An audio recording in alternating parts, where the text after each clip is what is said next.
മഹാനായ പ്രവാചകൻ നബി മുഹമ്മദ് മുസ്തഫ സല്ലല്ലാഹു അലൈഹി വസല്ലമ തങ്ങൾ അവിടുന്ന് തന്റെ സ്വഹാബത്തിനോട് പറഞ്ഞു കൊടുക്കുകയാ, എന്റെ പ്രിയമുള്ളവരെ, ഇന്ന് ഈ നമ്മുടെ രാജ്യത്ത് എത്ര കോടി ജനങ്ങളാണുള്ളത്, ഈ പായിപ്പാട് എത്ര ജനങ്ങളാണുള്ളത്. ഇനി നമ്മൾ എത്ര വലിയ കൊലപാതകം ചെയ്താലും, പടച്ചവനെ മോഷണം നടത്തിയാലും, വ്യഭിചാരത്തിൽ പിടിച്ചാലും, എത്ര വലിയ കുറ്റം ചെയ്താലും കുറച്ചു കഴിയുമ്പോ ജനങ്ങളൊക്കെ അവിടെ നിന്ന് മറന്നു പോകുമല്ലോ. ഈ ദുനിയാവിലെ ജനങ്ങൾക്ക് മുന്നിൽ നാണം കെടുന്നത് പോലും ഞാനും നിങ്ങളും വല്ലാതെ ഭയപ്പെടുന്നതെങ്കിലോ, നമ്മുടെ ഭാര്യയുടെ മുന്നിൽ, നമ്മുടെ മക്കളുടെ മുന്നിൽ, നമ്മുടെ കൂടപ്പറപ്പിന്റെ മുന്നിൽ, നമ്മുടെ കുടുംബക്കാരുടെ മുന്നിൽ ഈ നാണം കെടുന്നത് ഞാനും നിങ്ങളും വല്ലാതെ ഭയപ്പെടുന്നതുണ്ടെങ്കിലോ, അല്ലാഹുവിന്റെ പ്രവാചകൻ പറയുന്നു, ഭയപ്പെടേണ്ടത് ഇവിടെയല്ല, ഭയപ്പെടേണ്ടത് ഇവിടെയല്ല, നാളെ പടച്ച റബ്ബിന്റെ ആഖിറമുണ്ടല്ലോ, അല്ലാഹുവിന്റെ കോടതിയുണ്ടല്ലോ.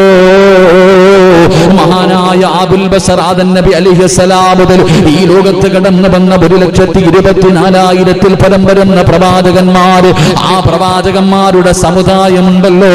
അല്ലാഹുവേ, മഹാനായ നബി മുഹമ്മദ് മുസ്തഫ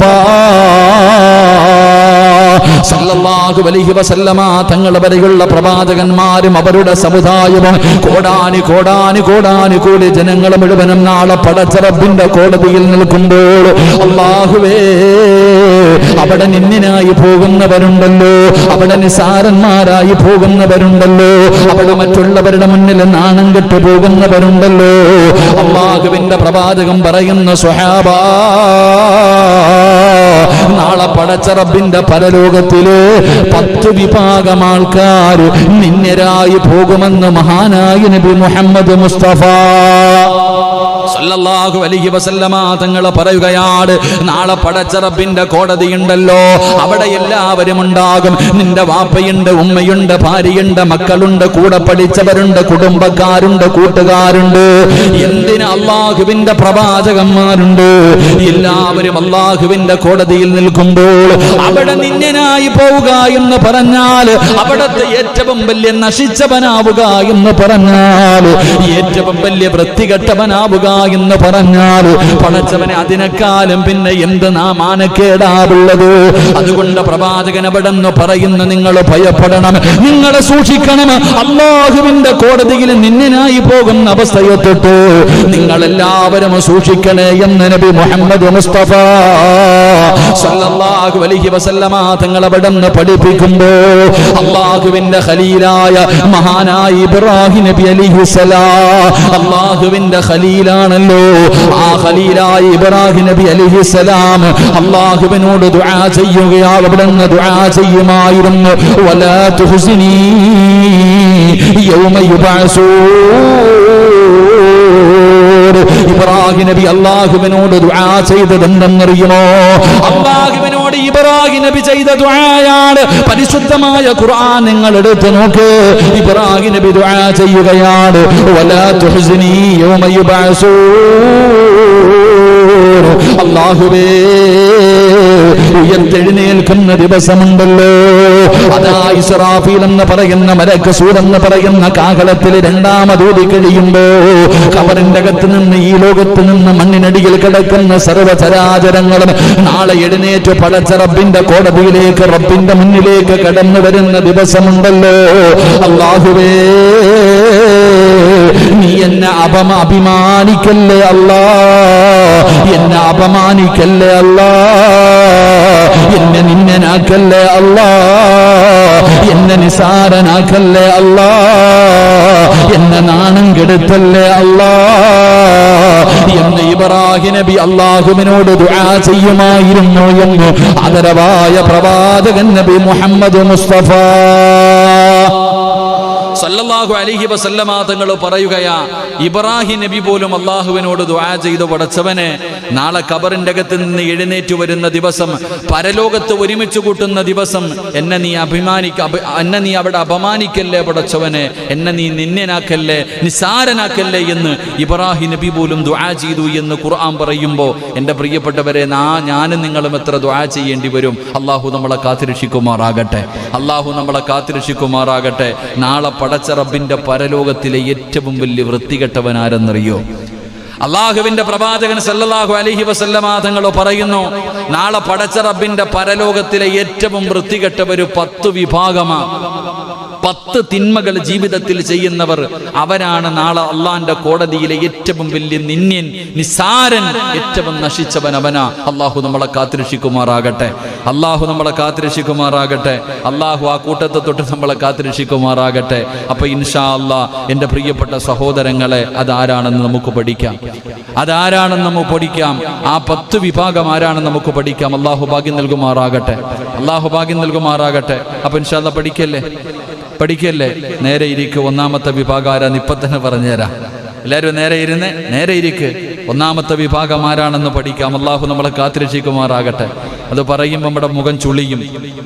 ഈ പറഞ്ഞ ഏറ്റവും വലിയ വൃത്തികെട്ടവൻ അള്ളാഹുവിന്റെ കോടതിയിലെ ഈ നശിച്ചവന്റെ കൂട്ടത്തിൽ ഞാൻ ഉണ്ടാകില്ല എന്ന് കരുതുന്ന എന്റെ പ്രിയപ്പെട്ടവരോട് അതിലെ ഒന്നാമത്തെ വിഭാഗം ആരാണെന്ന് പറയുമ്പോൾ തന്നെ നമുക്കറിയാം ആ കൂട്ടത്തിൽ നമ്മളിൽ പലരും ഉണ്ടെന്ന്. അള്ളാഹു നമ്മളെ കാക്കുമാറാകട്ടെ. അള്ളാഹു കാക്കുമാറാകട്ടെ. ഇൻഷാ അല്ലാഹ് എന്താ നോക്കല്ലേ. അള്ളാഹു നമുക്ക് ഈമാൻ നൽകി അനുഗ്രഹിക്കുമാറാകട്ടെ. എൻ്റെ പ്രിയമുള്ള സഹോദരങ്ങളെ, ഒന്നാമത്തെ വിഭാഗമാരാ? അള്ളാഹുവിന്റെ പ്രവാചകന് സല്ലല്ലാഹു അലൈഹി വസല്ലമ തങ്ങൾ പറയുകയാണ്, നാളെ പടച്ചുറപ്പിന്റെ പരലോകത്ത് കോടാനുകോടി ജനങ്ങളെ മുഴുവനും ഒരുമിച്ച് കൂടുന്ന അള്ളാഹുവിന്റെ കോടതിയുണ്ടല്ലോ, ആ കോടതിയിലെ ഏറ്റവും നിന്യനായി പോകുന്ന, നിസാരനായി പോകുന്ന ഒന്നാമത്തെ മനുഷ്യനാരെന്നറിയുമോ? അള്ളാഹുവിന്റെ പ്രവാചകൻ സല്ലല്ലാഹു അലൈഹി വസല്ലമ തങ്ങൾ അവിടെന്ന് പറഞ്ഞു തരികയാണ്, സ്വഹാബാ,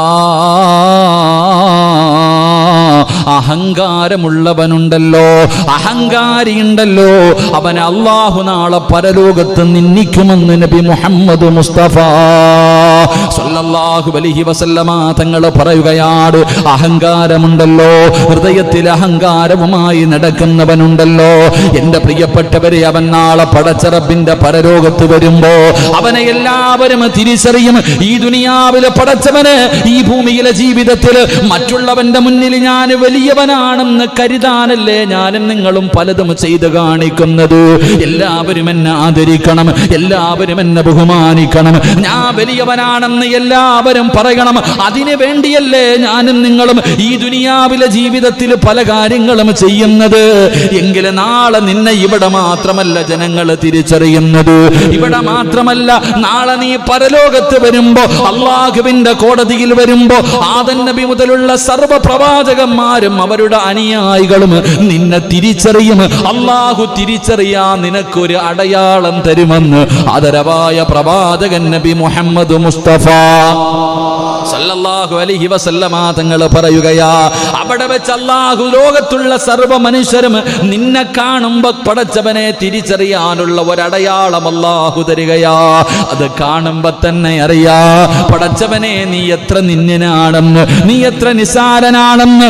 എന്റെ പ്രിയപ്പെട്ടവരെ, ഹദീസിന്റെ കിതാബിൽ കാണാം, മഹാനായ നബി മുഹമ്മദ് മുസ്തഫ സല്ലല്ലാഹു അലൈഹി വസല്ലമ തങ്ങൾ അവിടുത്തെ പ്രവാചകന്റെ സ്വഹാബത്തുണ്ടല്ലോ, അബൂ സലമ റളിയല്ലാഹു തആല അൻഹു, അബ്ദുല്ലാഹ് ഇബ്നു ഉമർ റളിയല്ലാഹു തആല അൻഹു, രണ്ടുപേരും കൂടെ ഒരു പർവ്വതത്തിന്റെ മുകളിൽ നിൽക്കുകയാണ്.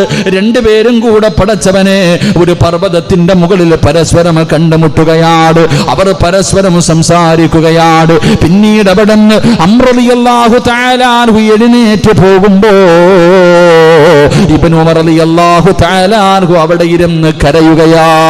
രണ്ട് സ്വഹാബികൾ ഒരു പർവ്വതത്തിന്റെ മുകൾ തട്ടിൽ വെച്ച് കാണുകയാണ്. പരസ്പരം അവിടെ നിന്ന് സംസാരിച്ചു, അവിടെ ഇരുന്ന് കരയുകയാണ്. പടച്ചവനെ എന്തിനാണ് കരയുന്നതെന്ന് ചോദിക്കുമ്പോ അവിടെ നിന്ന് പറയുകയാ, അള്ളാഹുവിന്റെ പ്രവാചകൻ പറഞ്ഞ ഒരു ഹദീസ് ഞാൻ ഓർത്തുപോയി, അള്ളാഹുവിന്റെ റസൂല് പറഞ്ഞ ഒരു ഹദീസ് ഞാൻ ഓർത്തുപോയി. എന്തേ മുത്തുനബി പറഞ്ഞതെന്നറിയുമോ? ആരുടെയെങ്കിലും ഹൃദയത്തിൽ ഒരു കടുകുമണിയുടെ തൂക്കം അഹങ്കാരമുണ്ടെങ്കിൽ അള്ളാഹു അവനെ നരകത്തിലിട്ട് കരിക്കുമെന്ന് നബി മുഹമ്മദ് മുസ്തഫ സല്ലല്ലാഹു അലൈഹി വസല്ലമ തങ്ങൾ പഠിപ്പിക്കുമ്പോൾ ഒരു കടുകുമണിയുടെ അളവെങ്കിലും അഹങ്കാരം, ഒരു കടുകുമണിയുടെ അളവെങ്കിലും എന്റെയോ നിങ്ങളുടെ ഹൃദയത്തിൽ അഹങ്കാരമുണ്ടെങ്കിൽ അള്ളാഹു നമ്മളെ കാത്തുരക്ഷിക്കുമാറാകട്ടെ. അള്ളാഹു നമ്മളെ കാത്തുരക്ഷിക്കുമാറാകട്ടെ. എൻ്റെ പ്രിയപ്പെട്ട സഹോദരങ്ങളെ, പ്രവാചകൻ സല്ലല്ലാഹു അലൈഹി വസല്ലമ തങ്ങൾ പറഞ്ഞു, പിന്നെ അവൻ്റെ ദുആ അള്ളാഹു സ്വീകരിക്കില്ല. നമ്മുടെ ഒരു അഹങ്കാരം ഒരല്പമെങ്കിലും ഹൃദയത്തിലുള്ളവന്റെ പ്രാർത്ഥന അവനിനി എത്ര ഇബാദത്ത് ചെയ്താലും അള്ളാഹു ആ ഇബാദത്ത് സ്വീകരിക്കില്ല എന്ന് നബിയുനാ റസൂലുള്ളാഹി സ്വല്ലല്ലാഹു അലൈഹി വസല്ലം. അപ്പൊ അഹങ്കാരമുണ്ടോ എന്നറിയാൻ വല്ല വഴിയുണ്ടോ? ഇപ്പൊ എല്ലാരും പറയും ഇല്ല, ഇല്ലേ? നമുക്ക് ആർക്കെങ്കിലും അഹങ്കാരം ഉണ്ടോ? പറ ചങ്ങാതിമാരെ, ഉണ്ടോ? എന്തൊരു മടി പോലെ. നമുക്ക് ആർക്കെങ്കിലും അഹങ്കാരം ഉണ്ടോ? ഒരു കടുകുമണി പോലും ഇല്ല. നിങ്ങളൊക്കെ മലക്കുകളല്ല അല്ലേ? പടച്ചോൻ കാത്തുരക്ഷിക്കുമാറാകട്ടെ, അള്ളാഹ് കാത്തുരക്ഷിക്കുമാറാകട്ടെ. എങ്കിൽ അഹങ്കാരമുണ്ടോ എന്ന് മനസ്സിലാക്കാനുള്ള അടയാളം പറഞ്ഞു തരട്ടെ. നമുക്ക് ഓരോരുത്തർക്കും അഹങ്കാരമുണ്ടോ എന്ന് തിരിച്ചറിയാനുള്ള അടയാളം, ഈ അടയാളം അറിയാത്തത് കൊണ്ടല്ലേ നമ്മൾ ഈ പറയണ ഇല്ലാന്ന്. ആ ഇല്ലാന്ന് പറയുന്നത് തന്നെ ഒരു അടയാളമാണ്. അഹങ്കാരമില്ല എന്ന് പറയുന്നത് തന്നെ മഹാനായി റസൂലുള്ളാഹി സ്വല്ലല്ലാഹു അലൈഹി വസല്ലമ തങ്ങൾ പറഞ്ഞു, ലാ യദ്ഖുൽ ജന്നത മൻ കാന ഫീ ഖൽബിഹി മിസ്കാല ദർറത്തിൻ മിൻ കിബരിൻ. ഒരു അണുമണി തൂക്കമെങ്കിലും ഹൃദയത്തിന്റെ അകത്ത് അഹങ്കാരമുണ്ടെങ്കിൽ അവൻ നാളെ സ്വർഗ്ഗത്തിൽ പ്രവേശിക്കില്ല എന്ന് നബി മുഹമ്മദ് മുസ്തഫ സ്വല്ലല്ലാഹു അലൈഹി വസല്ലമ തങ്ങൾ അവിടെ നിന്ന് പഠിപ്പിച്ചു തരുമ്പോൾ, എന്റെ പ്രിയമുള്ള സഹോദരങ്ങളെ, ഈ അഹങ്കാരം എവിടെ നിന്ന് ആദ്യമായിട്ട് അഹങ്കരിച്ചവനാരാ? എന്റെ പ്രിയപ്പെട്ടവരെ, ആദം നബി അലൈഹിസ്സലാമിന്റെ മുന്നിൽ ഇബ്ലീസിനോട് അല്ലാഹു സുജൂദ് ചെയ്യാൻ പറഞ്ഞപ്പോൾ ഞാനാണ് വലിയവൻ എന്നുള്ള ചിന്ത അവിടെ നിന്നാ വന്നത്, ശൈത്താനിൽ നിന്നാ തുടങ്ങിയത്, ഇല്ലേ? മണ്ണിനാൽ സൃഷ്ടിച്ച ആദമിന് തീയാൽ സൃഷ്ടിച്ച ഞാൻ സുജൂദ് ചെയ്യാനോ? അവിടെ നിന്നാണ് അവന്റെ തുടക്കം, അവിടെ നിന്നാണ് തുടക്കം. മഹാനായ പ്രവാചകൻ സല്ലല്ലാഹു അലൈഹി വസല്ലം തങ്ങൾ പറയുന്നു, പ്രപഞ്ചത്തിൽ ആദ്യത്തെ കുറ്റം എന്തായിരുന്നു? അതായിരുന്നു അഹങ്കാരം. ലോകത്തെ ആദ്യത്തെ തെറ്റ്, ഇല്ലേ? അല്ലാഹു സുബ്ഹാനഹു വ തആല ആദം നബിക്ക് സുജൂദ് ചെയ്യാൻ പറഞ്ഞപ്പോൾ ഇബ്ലീസ് ചെയ്തില്ല, അതായിരുന്നു ഒന്നാമത്തെ കുറ്റം. അപ്പൊ അവനിൽ നിന്നാണ് തുടങ്ങിയത്. ആ അഹങ്കരിച്ചവന്റെ അവസ്ഥ എന്താണെന്ന് ഇന്നും നമുക്കറിയാം. അല്ലാഹു കാത്തുരക്ഷിക്കുമാറാകട്ടെ, അല്ലാഹു കാത്തുരക്ഷിക്കുമാറാകട്ടെ. അപ്പൊ അഹങ്കാരമുള്ളവൻ അവൻ നാളെ പടച്ച റബ്ബിന്റെ പരലോകത്ത് വരുന്നത് എങ്ങനെയെന്നറിയുമോ? അഹങ്കാരമുള്ളവൻ അവനെ എങ്ങനെയാ ജനങ്ങളെ തിരിച്ചറിയുന്നത്? അല്ലാഹുവിന്റെ പ്രവാചകൻ സല്ലല്ലാഹു അലൈഹി വസല്ലമ തങ്ങൾ പറയുകയാണ്, നാളെ പടച്ച റബ്ബിന്റെ കോടതിയിലേക്ക്, അല്ലാഹുവിന്റെ കോടതിയിൽ അഹങ്കാരിയെ കൊണ്ടുവരുന്നത് എങ്ങനെയെന്നറിയുമോ? യുഹ്ശറുൽ മുതകബ്ബിറൂന യൗമൽ ഖിയാമ അംസാലുൻ നല്ലി. അല്ലാഹുവിന്റെ റസൂൽ അവിടെന്ന് പറയുകയാണ്, നാളെ പടച്ച റബ്ബിന്റെ കോടതിയിൽ കോടാനുകോടി ജനങ്ങൾ ഇങ്ങനെ നിൽക്കുമ്പോ ഒരു ചെറിയ ഉറുമ്പുണ്ടല്ലോ, ഏറ്റവും പടച്ചവനെ ചെറിയ ഉറുമ്പുകൾ നമ്മൾ കാണുമല്ലോ, ആ ഉറുമ്പിന്റെ രൂപത്തിൽ അല്ലാഹുവേ മനുഷ്യരൂപമാണ്. അല്ലാഹു അവൻ ആ ഉറുമ്പിനെ പോലെ ചെറുതാക്കിയിട്ട് നാളെ അല്ലാഹു ഒരു വിഭാഗത്തെ പരലോകത്തേക്ക് കൊണ്ടുവരുമെന്ന് നബി മുഹമ്മദ് മുസ്തഫ സല്ലല്ലാഹു അലൈഹി വസല്ലമ തങ്ങൾ പറയുകയാ, പടച്ചവനെ ഇവിടെ ദുനിയാവിൽ എല്ലാവരുടെ മുന്നിലും ഞാനാണ് വലിയവനെന്ന് പറയാനല്ലേ ഞാനും നിങ്ങളും അഹങ്കരിച്ചത്, ഞാനും നിങ്ങളും പലതും ചെയ്തത്.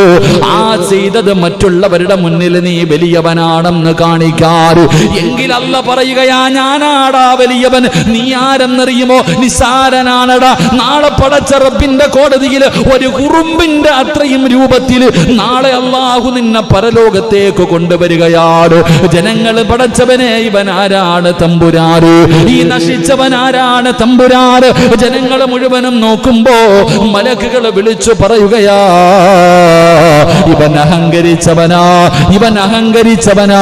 അല്ലാഹു നാളെ അഹങ്കാരിയെ കൊണ്ടുവരുന്നത് ഇതുപോലെയാണെന്ന് നബി മുഹമ്മദ് മുസ്തഫ സല്ലല്ലാഹു അലൈഹി വസല്ലമ തങ്ങൾ അവിടെ നിന്ന് പഠിപ്പിച്ചു തരുമ്പോൾ, എന്റെ പ്രിയമുള്ളവരെ, വല്ലാത്ത ശിക്ഷയാണ്. അല്ലാഹു അവനെ നിസാരനാക്കുകയാണ്. അവൻ അല്ലാഹു നരകത്തില് അല്ലാഹുവിന്റെ അദാബുകൾ കൊണ്ട് നിറച്ച നരകമുണ്ടല്ലോ, ആ നരകത്തിൽ അല്ലാഹു അവനൊരു സ്ഥലം ഒരുക്കി വെച്ചിട്ടുണ്ട്. അതാ ഖുലൂസ് എന്ന് പറയുന്ന നരകമുണ്ടല്ലോ, അത് അഹങ്കാരികൾക്ക് വേണ്ടിയുള്ളതാണ്. പടച്ചവനെ ഇവനെ അല്ലാഹു നരകത്തിലേക്ക് വലിച്ചെറിയുമ്പോൾ ഇവന്റെ തലയുടെ മുകളിലൂടെ നരകത്തിന്റെ തീവം ഇവനെ വിഴുങ്ങുകയാണ്. അല്ലാഹുവിന്റെ റസൂൽ പറയുകയാ, നരകവാസികളുടെ ശരീരത്തിൽ നിന്ന് ഒഴുകുന്ന ചീഞ്ചലമുണ്ടല്ലോ, നരകവാസികളുടെ നമ്മുടെയൊക്കെ കൈയൊന്ന് പൊള്ളിക്കഴിഞ്ഞാൽ 2 ദിവസം കഴിയുമ്പോ അതിനകത്ത് നിന്നൊരു വെള്ളം ഇങ്ങനെ ഒലിച്ചിറങ്ങുമല്ലോ. അല്ലാഹ് നരകവാസികളെ പടച്ചവനെ ഇട്ടിങ്ങനെ കത്തിക്കുകയാണ്. അവരുടെ ശരീരം ഇങ്ങനെ കത്തിയിട്ട് അതിൽ നിന്ന് ഒലിച്ചിറങ്ങി വരുന്ന ഒരു ദ്രാവകം അല്ലാഹുവേ അതാണ് ഈ അഹങ്കാരിക്ക് അല്ലാഹു കുടിക്കാൻ കൊടുക്കുന്നതെന്ന് ആദരവായ പ്രവാചകൻ നബി മുഹമ്മദ് മുസ്തഫ സല്ലല്ലാഹു അലൈഹി വസല്ലമ തങ്ങൾ പറയുമ്പോൾ മുത്തുനബി പറഞ്ഞത് എന്തെന്നറിയുമോ? അല്ലാഹുവിന്റെ റസൂൽ പറയുകയാണ്, ആ ചീഞ്ചലത്തിൽ ഒരു തുള്ളിയെങ്ങാണം ഈ പ്രപഞ്ചത്തിലെങ്ങാണം വീണാ സുബ്ഹാനല്ലാഹ്, ഖിയാമത്ത് നാൾ വരെ ഒരു പച്ചില പോലും ഈ ഭൂമിയിൽ പിന്നെ കിളിക്കാറില്ല. പടച്ചവനെ, പിന്നെ ഒരു കാലത്തും ഖിയാമത്ത് നാൾ വരെ മനുഷ്യന് പോയിട്ട് മൃഗങ്ങൾക്ക് പോലും കഴിക്കാൻ ഒരു പച്ചില പോലും ഈ ദുനിയാവിൽ ഈ ഭൂമുഖത്തുണ്ടാകില്ല. അല്ലാഹുവിന്റെ പ്രവാചകൻ അവിടെന്ന് പറഞ്ഞു തരുമ്പോ എന്റെ പ്രിയമുള്ളവരെ, അഹങ്കാരികളെ നാളെ ഉറുമ്പിന്റെ രൂപത്തില്, ചെറിയ ഉറുമ്പുകളുടെ കോലത്തില് അല്ലാഹു അവനെ നിന്നനാക്കി നിസാരനാക്കി നാളെ പരലോകത്ത് കൊണ്ടുവരുമെന്ന് നബി മുഹമ്മദ് മുസ്തഫ സല്ലല്ലാഹു അലൈഹി വസല്ലമ തങ്ങൾ പറയുമ്പോൾ അഹങ്കാരം എന്തെന്നറിയുമോ? സത്യത്തിനെതിരാവുകയാണ്, യഥാർത്ഥ സത്യമായ കാര്യങ്ങൾക്ക് എതിര് പ്രവർത്തിക്കുകയാണ്. പടച്ചവനെ, ജനങ്ങളെ നിസാരനായി കാണുകയാണ്. നിന്യതയോട് താഴ്ന്നവനെ ഞാനാണ് വലിയവനെന്നുള്ള രീതിയിൽ തന്റെ കീഴിലുള്ളവരെ നിസാരമായി കാണുന്നതിനാണ് അഹങ്കാരമെന്ന് പറയുന്നത്. അല്ലാഹുവിന്റെ പ്രവാചകൻ സല്ലല്ലാഹു അലൈഹി വസല്ലമ തങ്ങൾ അവിടെന്ന് പറയുന്നു, സ്വഹാബാ, അഹങ്കാരമുണ്ടോ എന്ന് തിരിച്ചറിയാറുള്ള അടയാളം എന്തെന്നറിയുമോ? മഹാനായ സയ്യിദുനാ ഉമർ ഇബ്നുൽ ഖത്താബ് റളിയല്ലാഹു തആല അൻഹു പറഞ്ഞു തരികയാണ്, അഹങ്കാരമുണ്ടോ എന്ന് തിരിച്ചറിയാനുള്ള ഒരടയാളം ഈ സദസ്സിലിരിക്കുന്ന ഓരോ മനുഷ്യനും, ഞാൻ ഉൾപ്പെടെ എന്റെ ശബ്ദം കേൾക്കുന്ന ഓരോ മനുഷ്യരും, നിന്റെ ഹൃദയത്തിന്റെ അകത്ത് അഹങ്കാരമുണ്ടോ എന്ന് തിരിച്ചറിയാൻ ഉള്ള ഒരടയാളം എന്തെന്നറിയുമോ? മഹാനായ സയ്യിദുനാ ഉമർ ഇബ്നുൽ ഖത്താബ് റളിയല്ലാഹു തആല അൻഹു പടച്ചവനെ പള്ളിക്കകത്ത് പടന്ന സുബഹി നമസ്കരിച്ചു കൊണ്ടിരിക്കുമ്പോഴാണ് അബൂ ലുലുആ എന്ന് പറയുന്ന മജൂസിയായ മനുഷ്യന് വിഷം കടർത്തിയ കടാര അല്ലാഹുവേ ഉമർ തങ്ങളുടെ അടിവയറ്റിലേക്ക് അവിടുന്ന് കുത്തിക്കേറ്റുന്നത്. അവസാനം അവിടുന്ന് മരണത്തോട് മല്ലടിച്ചു കൊണ്ടിരിക്കുമ്പോ, സക്കറാത്തിന്റെ അവസ്ഥയിൽ കിടക്കുമ്പോ ഉമർ ഇബ്നുൽ ഖത്താബ് റളിയല്ലാഹു തആല അൻഹു വളരെ പ്രയാസത്തിലാണ്. ആ സമയത്താണ് ഒരു ചെറുപ്പക്കാരൻ കടന്നു വരുന്നത്. ഉമർ തങ്ങളോട് ചോദിക്കുകയാ, എന്തിനാ ഖലീഫ നിങ്ങൾ ഭയപ്പെടുന്നത്? നിങ്ങൾ എന്തിനാണ് പേടിക്കുന്നത്? നിങ്ങൾ എന്തിനാ വിഷമിക്കുന്നത്? നിങ്ങൾ എത്ര വലിയ ഭാഗ്യവാനാ! നിങ്ങൾ അല്ലാഹുവിന്റെ പ്രവാചകന്റെ തലയെടുക്കാൻ വന്ന മനുഷ്യനാണല്ലോ. അങ്ങനെ അല്ലാഹുവിന്റെ റസൂലിനെ കൊല്ലാൻ വന്ന നിങ്ങളെ അല്ലാഹു ഇസ്ലാമിലേക്ക് കൊണ്ടുവന്നല്ലോ. നിങ്ങൾക്ക് അല്ലാഹു ഹിദായത്ത് നൽകിയല്ലോ. നിങ്ങൾക്ക് പ്രവാചകന്റെ സ്നേഹം കിട്ടിയല്ലോ. അല്ലാഹുവിന്റെ റസൂലിന്റെ കൂടെ നടക്കാൻ കഴിഞ്ഞല്ലോ. ആ പ്രവാചകനെ സ്നേഹിക്കുന്ന വ്യക്തിയാകാൻ കഴിഞ്ഞല്ലോ. അല്ലാഹു നിങ്ങൾക്ക് സ്വർഗം തരാമെന്ന് പറഞ്ഞല്ലോ. ഉമർ ഇബ്നുൽ ഖത്താബ് തങ്ങളുടെ ഹൃദയത്തിന്റെ അകത്തേക്ക് അവിടുന്ന് സന്തോഷമുണ്ടാക്കുന്ന വാർത്തകൾ ഇങ്ങനെ പറഞ്ഞു കൊടുക്കുകയാ. എന്നിട്ട് അവിടുന്ന് പറയുന്ന, ഉമർ തങ്ങളെ, ഈ മദീനത്ത് കടന്ന് ഷഹീദാകാൻ ഭാഗ്യം കിട്ടിയില്ലേ? നിങ്ങൾ ഇസ്ലാമിന്റെ ഭരണാധികാരിയായില്ലേ? ഇതിനെക്കാളും എന്താണ് നിങ്ങൾക്ക് വേണ്ടത്? നിങ്ങൾ ഷഹീദാവുകയാണല്ലോ, നിങ്ങൾ സ്വർഗത്തിന്റെ അവകാശിയാണല്ലോ. ഇങ്ങനെ അങ്ങോട്ട് പറയുന്നത് കേട്ടപ്പോ ഉമർ ഇബ്നുൽ ഖത്താബ് റളിയല്ലാഹു തആല അൻഹുവിന് സമാധാനമായി. പടച്ചവനെ, ആ ചെറുപ്പക്കാർ അവിടുന്ന് സ്വലാം പറഞ്ഞു പിരിഞ്ഞു പോകുമ്പോ മഹാനായ സയ്യിദുനാ ഉമർ ഇബ്നുൽ ഖത്താബ് റളിയല്ലാഹു തആല അൻഹു ആ ചെറുപ്പക്കാരനെ വിളിക്കുന്നു, യാ ബുനയ്യ, ഏ പൊന്നുമോനെ. ആ ചെറുപ്പക്കാരനെ വിളിക്കുന്നു, മോനെ ഒന്ന് നിൽക്കുമോനെ. എന്നിട്ട് ഉമർ ഇബ്നുൽ ഖത്താബ് തങ്ങൾ പറയുകയാ, മോനെ, നിന്റെ വസ്ത്രമുണ്ടല്ലോ അത് ഞെരിയാണിക്ക് താഴെ കിടക്കുകയാണ്. മോനെ, നിന്റെ വസ്ത്രമുണ്ടല്ലോ അത് ഞെരിയാണിക്ക് താഴെ കിടക്കുകയാ. അത് അല്ലാഹുവിന് ഇഷ്ടമില്ലാത്ത കാര്യമാണ് മോനെ. അത് അല്ലാഹുവിന് അള്ളാഹുവിന് ഇഷ്ടമില്ലാത്ത കാര്യമാണ് മോനെ, അത് അഹങ്കാരത്തിന്റെ അടയാളമാണെന്ന് മഹാനായ നബി മുഹമ്മദ് മുസ്തഫ സല്ലല്ലാഹു അലൈഹി വസല്ലമ തങ്ങൾ പറയുകയാ, എന്റെയും നിങ്ങളുടെയും ജീവിതത്തിൽ നമ്മുടെ സ്വഭാവത്തിൽ അഹങ്കാരമുണ്ടോ എന്ന് തിരിച്ചറിയാനുള്ള ഒന്നാമത്തെ വഴി എന്തെന്നറിയോ? നെരിയാണിക്ക് താഴെ വസ്ത്രമിട്ടുകൊണ്ട് നടക്കുന്ന മുസ്ലിമേ, മുണ്ടൊടുത്തി നടക്കുന്ന വാപ്പാ, പാൻഡിട്ട് വലിച്ചുകൊണ്ട് നടക്കുന്ന ചെറുപ്പക്കാരാ, അത് അഹങ്കാരത്തിന്റെ അടയാളമാണെന്ന് ആദരവായ പ്രവാചകൻ നബി മുഹമ്മദ് മുസ്തഫ. ആദരവായ പ്രവാചകൻ നബി മുഹമ്മദ് മുസ്തഫ സല്ലല്ലാഹു അലൈഹി വസല്ലം. അള്ളാഹു നമുക്ക് ഈമാൻ നൽകുമാറാകട്ടെ, അള്ളാഹു നമുക്ക് ഈമാൻ നൽകുമാറാകട്ടെ. അപ്പോൾ അഹങ്കാരമുണ്ടോ എന്ന് തിരിച്ചറിയാൻ കഴിയുന്ന ഒന്നാമത്തെ അടയാളം, നടക്കുമ്പോൾ നോക്കിയാൽ മതി. നിന്റെ വസ്ത്രം നെരിയാണിക്ക് താഴെയുണ്ടോ? അള്ളാഹു കാത്തിരക്ഷിക്കുമാറാകട്ടെ. ഉസ്താദെ, റോഡ് തൂക്കുന്നത് എൻ്റെ മുണ്ടുകൊണ്ടാ അല്ലേ? റോഡ് തൂക്കുന്നത് ഒന്ന് എഴുന്നേറ്റ് നിന്ന് നോക്കിക്കേ, എല്ലാവരും ഒന്ന് എഴുന്നേറ്റ് നിന്ന് നോക്കിക്കേ. പിന്നെ ചില ആൾക്കാർ നെരിയാണിക്ക് മുകളിലൊന്നുമല്ല, മുട്ടിന് മുകളിലാണ് മുണ്ട് നിൽക്കുന്നത്. അള്ളാഹു കാത്തിരക്ഷിക്കുമാറാകട്ടെ അല്ലേ? എന്നെ നോക്കിയിട്ട് ചിലരൊക്കെ ചിരിക്കുക അല്ലേ? ചിലരൊക്കെ ചിരിക്കുന്ന കാരണം നെരിയാണിക്ക് താഴെ ഔറത്തന്നെ മറച്ചിട്ടില്ല, മടക്കി കുത്തി ഇറക്കുന്നവൻ എന്ത് നെരിയാണി? എൻ്റെ പ്രിയപ്പെട്ട സഹോദരങ്ങൾ, അപ്പം നമ്മൾ ചിന്തിച്ചു നോക്കാം, നെരിയാണിക്ക് താഴെ വസ്ത്രം ഇട്ടുകൊണ്ട് നടക്കുന്നത് അഹങ്കാരികളാണ്. അഹങ്കാരത്തിൻ്റെ അടയാളമാ. ഓൻ രക്ഷപ്പെടൂല. അള്ളാഹു കാത്തിരക്ഷിക്കുമാറാകട്ടെ, അള്ളാഹു കാത്തിരക്ഷിക്കുമാറാകട്ടെ. ആ കണക്കൊക്കെ നോക്കുമ്പോൾ ഇന്നത്തെ ചെറുപ്പക്കാരുടെയൊക്കെ പാൻ്റൊക്കെ ഇല്ലേ, സുബ്ഹാനല്ലാഹ്, പാൻറ്റുകളൊക്കെ നോക്ക്. പാൻറ്റുകൾ നമ്മളൊക്കെ ഇങ്ങനെ മുണ്ടിടിച്ച്, അതൊരു ഒരു ഫാഷനാപ്പാ അല്ലേ? മുണ്ടിങ്ങനെ പൊക്കി കൊടുത്താൽ അത് കിളവന്മാർ പ്രായമുള്ളവരങ്ങനെ കാണുക. എൻ്റെ പ്രിയപ്പെട്ട സഹോദരങ്ങളെ, മുണ്ട് പൊക്കി ഉടുത്തണം. പിന്നെ ചിലരൊക്കെ ഉടുത്തുമ്പോൾ താഴെ ആയി പോകും. മഹാനായ സയ്യിദന അബൂബക്കർ സിദ്ദീഖ് റളിയല്ലാഹു സിദ്ദീഖ് തങ്ങളൊക്കെ ഇങ്ങനെ വസ്ത്രം ഉടുത്തി കഴിഞ്ഞാൽ ഇങ്ങനെ പോകും. ചിലരുടെ ഇടുപ്പ്, അവരൊക്കെ പട്ടിണി കടന്ന് വളരെ. പിന്നെ നമ്മളൊക്കെ ഉടുത്തി അവിടെ തന്നെ ഇരിക്കും. എല്ലാത്തിനും കൊടവയറല്ലേ? അള്ളാഹു കാത്തിരിക്കും. അതുകൊണ്ട് എങ്ങോട്ട് പോകാൻ? അള്ളാഹു നമുക്ക് ഈമാൻ തരുമാറാകട്ടെ. എനിക്കിങ്ങനെ കൊടവയറാകും, എന്താണെന്നറിയില്ല.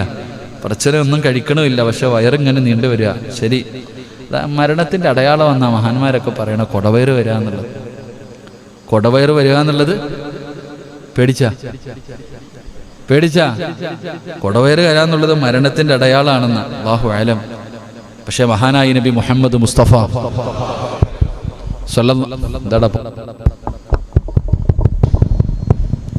മഹാനായ നബി മുഹമ്മദ് മുസ്തഫ 63-ാമത്തെ വയസ്സിലാണ് മുത്തുനബി വഫാത്തായ. മുത്തുനബിക്ക് കൊടവയറുണ്ടായിരുന്നോ? ഇല്ല. ഏതെങ്കിലും സഹാബത്തിന് കൊളസ്ട്രോൾ ഉണ്ടായിരുന്നോ? ഞാൻ ഇന്നലെ ടെസ്റ്റ് ചെയ്തപ്പോൾ 270. ഡോക്ടർ എന്നെ ഒരു നോക്കാം, ഈ എല്ലിനകത്ത് എവിടെ അല്ല 270? ഞാൻ ചിന്തിക്കാം. ഇന്ന് ചിന്തിച്ച് നോക്കുക, അള്ളാഹുവിൻ്റെ പ്രവാചകന്റെ സ്വഹാബത്തിൽ ആർക്കെങ്കിലും കൊളസ്ട്രോള്, BP വല്ലതും ഉണ്ടായിരുന്നോ? ഒന്നുമില്ല. ഇതൊക്കെ ഇപ്പോഴാണ് കടന്നു വന്നേ. അപ്പം ഞാനിത് പറഞ്ഞ് എനിക്ക് 270 കൊളസ്ട്രോൾ എന്ന് പറഞ്ഞപ്പോൾ ഒരാൾ ചോദിക്കുക, 270 കൂടുതലെന്ന് അല്ല എവിടെയെങ്കിലും പറഞ്ഞിട്ടുണ്ടോ? സത്യമല്ലേ? എവിടെയും പറഞ്ഞിട്ടുണ്ടാ? 270 അല്ലെങ്കിൽ 270 അല്ലെങ്കിൽ 250 മുകളിൽ കൂടുക എന്ന് പറയുന്നത് അത് കൂടുതലാണെന്ന് ആരെങ്കിലും പറഞ്ഞിട്ടുണ്ടോ? വല്ല കിതാബിലോ ഹദീസിലോ വല്ലതും കണ്ടിട്ടുണ്ടോ? പറ. ഇല്ല. പിന്നെ ഈ ഡോക്ടർമാർ പറയും. ഡോക്ടറുടെ വാപ്പ ഇവിടെ ഇരിപ്പുണ്ട്, നമ്മുടെ മോനൊക്കെ പോയാ? അൽഹംദുലില്ലാ. ഞാൻ വീട്ടിൽ പോയിരുന്നു. അദ്ദേഹത്തിൻ്റെ മക്കള് 2 പേരും 3 പേരില്ലേപ്പാ, മരുമോളും എല്ലാവരും ഡോക്ടറാണ്. അൽഹംദുലില്ലാ. അള്ളാഹു അവർക്കൊക്കെ ആഫിയത്തും ദീർഘായുസും കൊടുത്ത് അനുഗ്രഹിക്കുമാറാകട്ടെ. അള്ളാഹുരുടെയൊക്കെ എല്ലാവിധ ബുദ്ധിമുട്ടുകളും പ്രയാസങ്ങളും അള്ളാഹു മാറ്റിക്കൊടുക്കുമാറാകട്ടെ. 2 മക്കൾക്കും അള്ളാഹു സാലിഹീങ്ങളായ സന്താനങ്ങൾ അള്ളാഹു കൊടുത്ത് അനുഗ്രഹിക്കുമാറാകട്ടെ. എൻ്റെ പ്രിയമുള്ള സഹോദരങ്ങൾ, അപ്പോൾ കഴിവിൻ്റെ പരമാവധി എന്ത് ചെയ്യണം? വസ്ത്രം മുകളിലേക്ക് കയറ്റി ഉടുത്തണം. അതെപ്പോഴും നമ്മൾ ശ്രദ്ധിക്കണം. വസ്ത്രം വലിച്ചിടിച്ചുകൊണ്ട് നടക്കുന്നത് അഹങ്കാരത്തിൻ്റെ അടയാളമാണ്. ഒരല്പമെങ്കിലും നിനക്കൊണ്ടോ? നിന്റെ കാര്യത്തിൽ തീരുമാനമായി അള്ളാഹു കാത്തിരക്ഷിക്കുമാറാകട്ടെ. എൻ്റെ പ്രിയമുള്ളവരെ, അഹങ്കാരം, അതാണൊരു മഹാന്റെ ചരിത്രം പറയുന്നത്. ഒരു മഹാന്റെ മുന്നിൽ ഇബ്ലീസ് വന്നിട്ട് പറയുക, ഞാൻ പോവാ നിങ്ങളുടെ മുന്നിൽ നിന്ന്, ഞാൻ നിങ്ങളുടെ മുന്നിൽ നിന്ന് തോറ്റുപോയി, 40 കൊല്ലമായിട്ട് ഞാൻ നിങ്ങളുടെ പുറകെ നടക്കാം, നിങ്ങളെ പിഴപ്പിക്കാൻ വേണ്ടി ഞാൻ തോൽവി സമ്മതിച്ചു പോവാന്ന്. ഞാൻ നിങ്ങളുടെ മുന്നിൽ തോൽവി സമ്മതിച്ച് ഞാൻ ആരാ പറയണേ? ഇബ്ലീസ്. ഒരു മഹാനോട് പറയുന്ന 40 വർഷക്കാലമായി ഞാൻ നിങ്ങളെ പിഴപ്പിക്കാൻ നോക്കിയിട്ട് ഞാൻ തോറ്റു, ഞാൻ തോൽവി സമ്മതിച്ചു, പോവാ എന്ന് പറഞ്ഞ് പിരിഞ്ഞു പോയപ്പോൾ ഈ മഹാൻ ഇബ്ലീസിനെ വിളിച്ചിട്ട് പറയാ, എടാ നീ ഇങ്ങനെ പറഞ്ഞാലും എനിക്കൊന്നും തോന്നത്തില്ല. കാരണം അവൻ അങ്ങനെ പറഞ്ഞ എന്തിനു വേണ്ടിയാ? അപ്പൊ തോന്നുമല്ലോ അപ്പൊ ഞാൻ ആരോ വലിയ മഹാനാണെന്ന്. എന്നാൽ പോലും എൻ്റെ മനസ്സിലൊന്നും തോന്നില്ല. അങ്ങനെ ആവണം. ഒരാളെയും നമ്മൾ നിന്നിനായി കാണാൻ പാടില്ല, നിസാരനായി കാണാൻ പാടില്ല. എല്ലാവരും അള്ളാഹുവിൻ്റെ സൃഷ്ടികളാ, അള്ളാഹു ആദരിച്ചവരാ. അതുകൊണ്ട് ഒരടുമണി തൂക്കം പോലും അഹങ്കാരം എൻ്റെയോ നിങ്ങളുടെ ഹൃദയത്തിലേക്ക് കടന്നു വന്നാൽ നമ്മുടെ കാര്യം പോയി. അള്ളാഹു കാത്തുരക്ഷിക്കുമാറാകട്ടെ, അള്ളാഹു കാത്തുരക്ഷിക്കുമാറാകട്ടെ. അപ്പം നാളെ പടച്ച റബ്ബിൻ്റെ പരലോകത്തിലെ ഒന്നാമത്തെ വൃത്തികെട്ടവൻ മഹാനായ നബിയുനാ റസൂലുള്ളാഹി സ്വല്ലല്ലാഹു അലൈഹി വസല്ലമ തങ്ങൾ പറഞ്ഞു, അഹങ്കാരിയ. രണ്ട് അള്ളാഹുവിന്റെ പ്രവാചകൻ സ്വല്ലല്ലാഹു അലൈഹി വസല്ലമ തങ്ങൾ പറയുകയാണ്, എൻ്റെ പ്രിയപ്പെട്ട പ്രവാചകൻ അവിടെ നിന്ന് നമുക്ക് പറഞ്ഞു തരുന്നു, എൻ്റെ പ്രിയപ്പെട്ട സഹോദരങ്ങളെ, രണ്ടാമത്തെ വിഭാഗം ആരെന്നറിയുമോ? ഉത്തരവാദിത്തത്തിൽ വീഴ്ച വരുത്തുന്നവനാണെന്ന് നബി മുഹമ്മദ് മുസ്തഫ സ്വല്ലല്ലാഹു അലൈഹി വസല്ലമ തങ്ങൾ അവിടെ നിന്ന് പറയുമ്പോൾ, പടച്ചവനെ ഉത്തരവാദിത്തമുണ്ടല്ലോ. ജമാഅത്തിന്റെ പ്രസിഡന്റ്, ജമാഅത്തിന്റെ സെക്രട്ടറി, ജമാഅത്തിന്റെ ഖജാൻജി, ജമാഅത്തിന്റെ രക്ഷാധികാരി, പള്ളിയിലെ ഇമാമ്, അസിസ്റ്റന്റ് ഇമാമ്, മുഅദ്ദിന്, ഓരോ മനുഷ്യനും പടച്ചവനെ ഉത്തരവാദിത്തമുണ്ടല്ലോ. ഇരിക്കുന്ന നിങ്ങൾക്ക് പള്ളിയുടെ പ്രസിഡന്റ് എന്ന ഉത്തരവാദിത്തമല്ല, നിങ്ങൾക്കും ഒരു ഉത്തരവാദിത്തമുണ്ട്. നിങ്ങൾ വീടിന്റെ ഭരണാധികാരിയാ, നിങ്ങളും ഒരു ഭരണാധികാരിയാണ്. ഇന്ത്യയുടെ ഭരണാധികാരിയല്ല പടച്ചവനെ മുഖ്യമന്ത്രിയോ പ്രധാനമന്ത്രിയോ എംപിയോ എംഎൽഎയോ പഞ്ചായത്തോ പ്രസിഡന്റോ വാർഡ് മെമ്പറോ ആരുമല്ല. പക്ഷേ നിങ്ങളും ഭരണാധികാരിയാണ്. നീ ഭരിക്കുന്നത് നിന്റെ ഭാര്യയാണ്, നീ ഭരിക്കുന്നത് നിന്റെ മക്കളെയാണ്. ഉത്തരവാദിത്തത്തിൽ നീ വീഴ്ച വരുത്തിയ അള്ളാഹുവിന്റെ റസൂൽ അവിടെന്ന് പറയുകയാ, മഹാനായ അബൂദർ റളിയല്ലാഹു തആല അൻഹു, അള്ളാഹുവിന്റെ പ്രവാചകൻ അവിടെന്ന് പറയുകയാണ്, ഇന്നക ലഈഫുൻ വ ഇന്നഹാ അമാനത്തുൻ വ ഇന്നഹാ യൗമൽ ഖിയാമത്തി ഹസിയും വ നദാമത്തുൻ.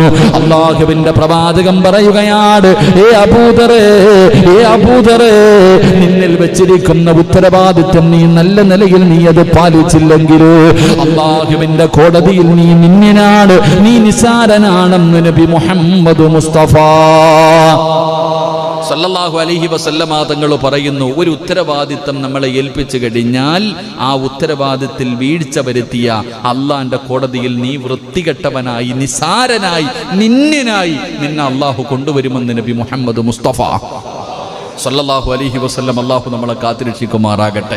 അപ്പോൾ ഓരോരുത്തരും ജമാഅത്തിന്റെ ഇമാം എന്ന രീതിയിൽ എൻ്റെ ഉത്തരവാദിത്തം, ആ ഉത്തരവാദിത്തത്തിൽ വീഴ്ച വരുത്തി കഴിഞ്ഞാൽ എൻ്റെ ഗതിയും പരഗതി തന്നെയാണ്. അള്ളാഹു കാത്തുരക്ഷിക്കുമാറാകട്ടെ. ഓരോ മനുഷ്യനും ഉത്തരവാദിത്തമുണ്ട്. അതുകൊണ്ടാണ് പറഞ്ഞത് അധികാരം. ഇപ്പം എല്ലാവരും ഇലക്ഷൻ്റെ സമയമാകുമ്പോൾ സ്ഥാനാർത്ഥികളൊക്കെ ഇരിപ്പുണ്ട്. ഇലക്ഷൻ്റെ സമയമാകുമ്പോൾ എല്ലാവർക്കും ജയിക്കണം. എന്തൊക്കെ വഴികളാവും ഞാൻ പറയുന്നു സഹോദരങ്ങളോട്. എന്താ രണ്ടുപേരും ഉണ്ടല്ലോ ഇവിടെ? നിങ്ങൾ രണ്ടുപേരോടും ഞാൻ പറയുന്നത്, നിങ്ങളിൽ ആര് ജയിച്ചാലും അൽഹംദുലില്ലാ, സന്തോഷം. അള്ളാഹു നിങ്ങൾക്ക് ജയം നൽകുമാറാകട്ടെ. പക്ഷെ ഒരാൾക്കല്ലേ ജയിക്കാൻ പറ്റൂ? എത്രയൊക്കെ ആണെങ്കിലും ഒരാൾക്കേ ജയിക്കാൻ പറ്റൂ. എൻ്റെ പ്രിയപ്പെട്ട സഹോദരങ്ങളോട് ഞാൻ പറയുന്നു, നേരായ വഴിയിലൂടെ നിങ്ങൾ സഞ്ചരിക്കുക. നേരായ വഴിയിലൂടെ ആരെയും കളിയാക്കാനും പരിഹസിക്കാനും ഒന്നും നിൽക്കരുത്. നിങ്ങൾ പൊക്കോ. അധികാരമെന്ന് പറയുന്നത് അള്ളാഹു തരുന്നതാ. അധികാരമെന്ന് പറയുന്നത് അള്ളാഹു തരുന്നതാ. ഇന്ത്യയുടെ പ്രധാനമന്ത്രിക്ക് അധികാരം കൊടുത്തത് ആരാ? അള്ളല്ലേ. നമ്മളെന്തിനാ അവനെ പഠിക്കുന്നത്? അള്ളാഹെ കൊടുത്തേ. അള്ളാഹു നമുക്ക് നല്ലതേ തരൂ. അതിലെന്തെങ്കിലും അള്ളാഹു ഉദ്ദേശിച്ചിട്ടുണ്ടാകും. അപ്പൊ അധികാരം കൊടുക്കുന്നത് അള്ളാഹുവാണ്. അപ്പൊ അള്ളാഹു അധികാരം കൊടുക്കുമ്പോൾ നീ മനസ്സിലാക്കിക്കൊള്ളണം, അള്ളാഹുവിന്റെ പരിശുദ്ധമായ ഖുർആൻ പറഞ്ഞു, ഒന്നുകിൽ നിന്നെ അള്ളാഹു ഈ അധികാരം കൊണ്ട് ഉയർത്തും. ഒന്നുകിൽ നിനക്ക് അള്ളാഹു അധികാരം തരുന്നത് ആ അധികാരം കൊണ്ട് നിന്നെ ഉയർത്താൻ, അല്ലെങ്കിൽ ആ അധികാരം കൊണ്ട് നിന്നെ താഴ്ത്തിക്കളയും. അള്ളാഹു കാത്തുരക്ഷിക്കുമാറാകട്ടെ, അള്ളാഹു കാത്തുരക്ഷിക്കുമാറാകട്ടെ. അതുകൊണ്ടാണ് പറഞ്ഞത്, എൻ്റെ പ്രിയപ്പെട്ട സഹോദരങ്ങളെ, അധികാരം ചോദിച്ചു വാങ്ങാൻ പാടില്ല. അധികാരമെന്ന് പറയുന്നത് തേടി പോകാനുള്ളതല്ല, തേടി വരാനുള്ളതാ. അള്ളാഹു ഈമാൻ തരുമാറാകട്ടെ. സത്യമല്ലേ? സത്യമല്ലേ? അധികാരം എന്ന് പറയുന്നത് എന്നെ ആക്ക്, പ്രസിഡന്റ് ആക്ക്, സെക്രട്ടറി ആക്കെന്ന് പറഞ്ഞ് വീടുകൾ കയറി ഇറങ്ങാൻ അല്ല. അധികാരം അത് അള്ളാഹു തരും. അത് ഇഷ്ടപ്പെട്ടവർക്ക് തേടി വരും. ആ തേടി വന്നു കഴിഞ്ഞാൽ അവനൊന്നും ദുനിയാവിൽ എല്ലാവരുടെ മുന്നിലും അള്ളാഹു അവൻ അഭിമാനം കൊടുക്കും, നാളെ ആഖിറത്തിലും രക്ഷപ്പെടും. എന്നാൽ ചിലര് അള്ളാഹുവെ നേരെ രൂപ പാവപ്പെട്ടവൻ വീടും കൂടുമായിട്ട് നടന്നവനാ, അങ്ങോട്ട് കയറിയിരിക്കും, ഓൻ്റെ കാര്യത്തിൽ തീരുമാനവുമാകും. അള്ളാഹു കാത്തിരക്ഷിക്കുമാറാകട്ടെ എന്ന് പറഞ്ഞുകൊണ്ട് പോയിട്ട് നാളെ തിരിച്ചു മേടിക്കണ്ടെന്നല്ല, എൻ്റെ സമയം കഴിഞ്ഞില്ലേ. അപ്പൊ അതുകൊണ്ട് അൽഹംദുലില്ലാ നാടിന് നന്മ ചെയ്യാൻ കിട്ടുന്ന അവസരമാണ്. ആരായാലും ഇൻഷാ അല്ലാ. ഒരു മൂന്നാമത് വേറൊരു സ്ഥാനാർത്ഥി വന്നിരുന്നു, പിന്നെ ആരോ സ്വതന്ത്രനായി നിന്ന് അവരൊക്കെ മാറിയപ്പോ ചുമ്മാതെ എന്തിനാപ്പാ കുറച്ച് പൈസ കളയണം. ഞാൻ പറയണത് ജയിക്കത്തില്ല എന്ന് ഉറപ്പുള്ളവർ ആ പൈസ പള്ളിക്ക് കൊടുത്താൽ എത്ര നല്ല കാര്യമാണ്. എടാ നിനക്ക് ആകെ 150 160 വോട്ടുണ്ട്. ഞാനിങ്ങനെ നോക്കി, ഞാനിങ്ങനെ ഇന്ന് പോകുമ്പോൾ എത്ര വോട്ടുണ്ട് ഇപ്പോൾ ഇവിടെ? നിങ്ങളാകുമ്പോൾ അറിയുമല്ലോ കറക്റ്റ് എത്ര വോട്ടുണ്ട്. 1000 വോട്ടുണ്ട്. എത്ര സ്ഥാനാർത്ഥിയുണ്ട്? 5 സ്ഥാനാർത്ഥി. അല്ലാഹു അഅലം. ജയിക്കില്ല എന്നുറപ്പുള്ളവന് നിൽക്കുക. എന്തിനാപ്പാ ആ പൈസ നല്ല കാര്യങ്ങൾ ചെലവഴിച്ചൂടെ? അൽഹംദുലില്ലാ. അല്ല, എന്നാലും എനിക്കെത്ര വോട്ട് കിട്ടുമെന്ന് നോക്കാൻ, എനിക്കെത്ര വോട്ട് കിട്ടും, അതാണ് ഇപ്പോൾ വോട്ട്. അള്ളാന്റെ മുന്നിൽ രക്ഷപ്പെട്ടാൽ മതിയായിരുന്നു. നിങ്ങൾ ഇലക്ഷന് എന്നില്ലായിരുന്നു, നിങ്ങൾ നിന്നിട്ടുണ്ടില്ലേ? ഇതപ്പോൾ ചിരിക്കണേ. അൽഹംദുലില്ലാ. എല്ലാവരും ഇങ്ങനെ അപ്പം അൽഹംദുലില്ലാ. അള്ളാഹു എല്ലാവർക്കും ഈമാൻ നൽകുമാറാകട്ടെ. എന്നാൽ സത്യം പറഞ്ഞാൽ അധികാരം ചോദിച്ചു വാങ്ങരുത്. അധികാരം ചോദിച്ചു വാങ്ങിയാൽ എത്ര ശിക്ഷ, എത്ര ശിക്ഷ! അധികാരം ചോദിച്ചു വാങ്ങുന്നവൻ അള്ളാഹു കൊടുക്കുന്ന 4 ശിക്ഷയുണ്ട്. ആ ശിക്ഷ അറിഞ്ഞ ഈ ചങ്ങാതിമാർ ഇന്നത്തോടു കൂടി പോയി എഴുതി കൊടുക്കും, ഞാൻ നിൽക്കുന്നില്ലെന്ന്. അതുകൊണ്ട് ഞാനത് പറയുന്നില്ല. അള്ളാഹു എന്തിനാ പൊള്ള സമാധാനം കളയണേ? അള്ളാഹു നോക്കി നൽകുമാറാകെ. ചിലപ്പോൾ നമ്മുടെ ജമാഅത്തിന്റെ പ്രസിഡന്റ് നാളെ രാജിവെച്ചാൽ ഇത് കേട്ട് കഴിഞ്ഞിട്ട്. കാരണം എന്ന് പറഞ്ഞാൽ സത്യമാ, ഞാൻ കള്ളം പറഞ്ഞില്ല, ഹദീസാ ഞാൻ പറയണതല്ലാതെ എൻ്റെ വാപ്പ എഴുതി വെച്ച് പറഞ്ഞല്ല. ഈ പറയുന്ന ഒരു മനുഷ്യൻ, അധികാരം ചോദിച്ചു വാങ്ങുന്ന ഒരു മനുഷ്യൻ ഈ ദുനിയാവി കിട്ടുന്ന 4 ശിക്ഷ അറിഞ്ഞു കഴിഞ്ഞാൽ അത് അറിയുന്നവരുണ്ടായിരുന്നു. നമ്മുടെ അത്താമാരൊക്കെ പള്ളിയുടെ അസ്സലാമു അലൈക്കും വലൈക്കും സലാം തന്നെ അവനവനവന്റെ കാര്യം നോക്കി നടന്നിരുന്നത് എന്തുകൊണ്ടാണ്? ഇതുകൊണ്ടായിരുന്നു. അള്ളാഹു നമുക്ക് ഈമാൻ നൽകുമാറാകട്ടെ. അള്ളാഹു നമുക്ക് ഈമാൻ നൽകുമാറാകട്ടെ. അള്ളാഹുവിന്റെ പ്രവാചകൻ സല്ലല്ലാഹു അലൈഹി വസല്ലമ തങ്ങൾ പറയുകയാണ്, നാളെ പടച്ചറപ്പിന്റെ പരലോകത്തേക്ക് നിന്യനായി നിസാരനായി കടന്നു വരുന്ന 2ാമത്തെ വിഭാഗം ആരെന്നറിയുമോ? ഉത്തരവാദിത്തങ്ങളിൽ വീഴ്ച വരുത്തുന്നവരാണ്. അതുകൊണ്ട് എൻ്റെ പ്രിയമുള്ളവരോട് പറയുന്നു, നമ്മൾക്ക് ഓരോ ഉത്തരവാദിത്തമുണ്ട്. ആ ഉത്തരവാദിത്തം പാലിക്കാതെ വന്നാൽ നാളെ അല്ലാഹുവിന്റെ കോടതിയിൽ നീ നിസാരനാകുമെന്ന് നബി മുഹമ്മദ് മുസ്തഫ സല്ലല്ലാഹു അലൈഹി വസല്ലമ തങ്ങൾ പറഞ്ഞു തരുമ്പോൾ, എൻ്റെ പ്രിയമുള്ളവരെ, 3ാമത്തെ വിഭാഗം ആരെന്നറിയുമോ? അല്ലാഹുവിന്റെ കോടതിയിൽ നിസാരനായി പോകുന്ന, അല്ലാഹുവിന്റെ കോടതിയിൽ വൃത്തികെട്ടവനായി പോകുന്ന, എല്ലാവരുടെ മുന്നിൽ അല്ലാഹു നാണം കെടുത്തുന്ന 3ാമത്തെ വിഭാഗം ആരെന്നറിയുമോ? മഹാനായ നബി മുഹമ്മദ് മുസ്തഫ സല്ലല്ലാഹു അലൈഹി വസല്ലമ തങ്ങൾ പറയുകയാണ്,